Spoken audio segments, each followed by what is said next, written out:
Bonjour à tous, nous poursuivons aujourd'hui avec la troisième Mishnah du 9e Pérec. La Mishnah nous dit Minain, d'où est-ce qu'on sait? Les poletet shirvat zera bayom ashlishi sheitmea.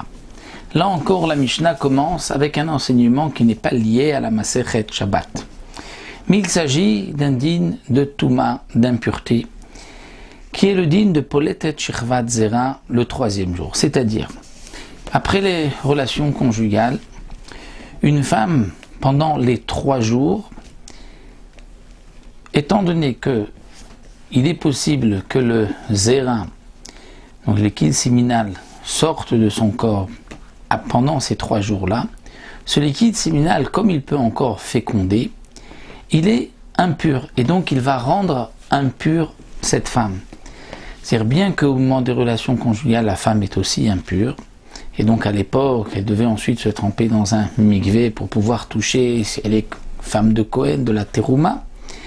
Malgré tout, si ensuite, pendant les 3 jours, elle aura une perte du liquide séminal, alors ce liquide-là la rendra impure, étant donné que pendant les 3 premiers jours, il peut encore féconder, et donc il est appelé Shirvat Zera, puisqu'il peut donner naissance, et donc c'est pour cela qu'il communique une impureté à cette femme. Et ça, on l'apprend du pasouk chez Nehemar. Donc dans les mots minaim, de ce qu'on sait, les poletet shirvat zera, celle qui va rejeter le shirvat zera, le liquide séminal de son mari, le 3e jour, bayom ashlishi, donc jusqu'au 3e jour, chez Itmea, qu'elle est impure, chez Nehemar, et yunechonim lishloshet yamim. Étant donné que c'est marqué à propos du don de la Torah, que la Torah a demandé que les hommes se séparent de leurs femmes. Et la Torah avait dit, soyez prêts le 3e jour. Et donc, de là, on apprend qu'il fallait que les hommes soient séparés de leurs femmes pendant 3 jours, afin que, pour le don de la Torah, ils ne soient pas impurs. Donc, ni les hommes et ni les femmes. Et donc c'est pour cela, de là on apprend que pendant les 3 premiers jours, il y a donc une impureté, et c'est donc pour cela que les hommes ont été obligés de se séparer de leurs femmes aussi longtemps avant Matan Torah, sinon il aurait suffi donc juste 1 jour avant. Ça c'est donc le premier din que nous apprenons de cette Mishnah. Deuxième din, et là on revient à Shabbat.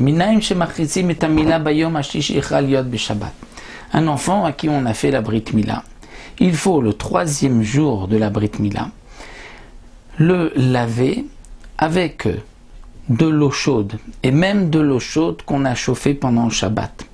Parce que même le 3e jour, et à plus forte raison le 1er et le 2e jour, l'enfant est en danger de mort. Et l'eau chaude renforçait le corps de l'enfant et lui permettait de guérir, de bien cicatriser après la Brit Mila.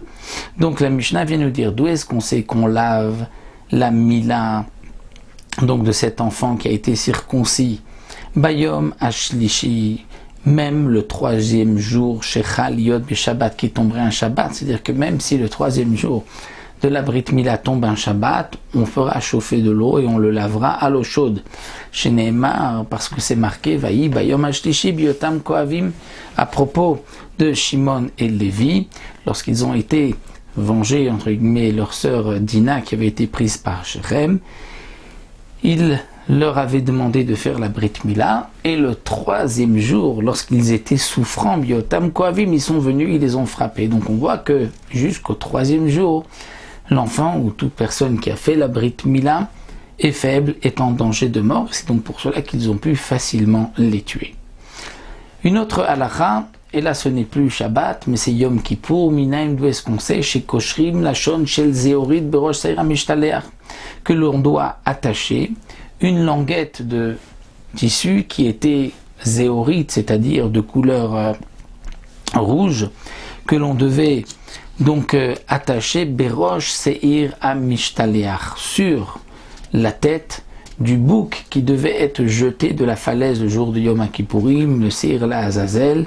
Il fallait donc attacher un morceau de ruban sur sa tête. On prenait donc un ruban rouge et on attachait la moitié donc de ce ruban, on le coupait en 2, on attachait la moitié sur sa tête et la moitié sur le rocher à côté donc de l'endroit où on le jetait, et lorsque le séhir tombait, le ruban qui était rouge blanchissait. C'était la preuve donc qu'Akadosh Baruch Hu avait pardonné les fautes de Bnei Israël, comme c'est marqué chez Neymar et Miyu Chataechem Kashanim Kashelegel Binu. Si vos fautes sont Kashanim, des rouges comme le pourpre, alors Kasheleg comme la neige, Yalbinu, ils blanchiront.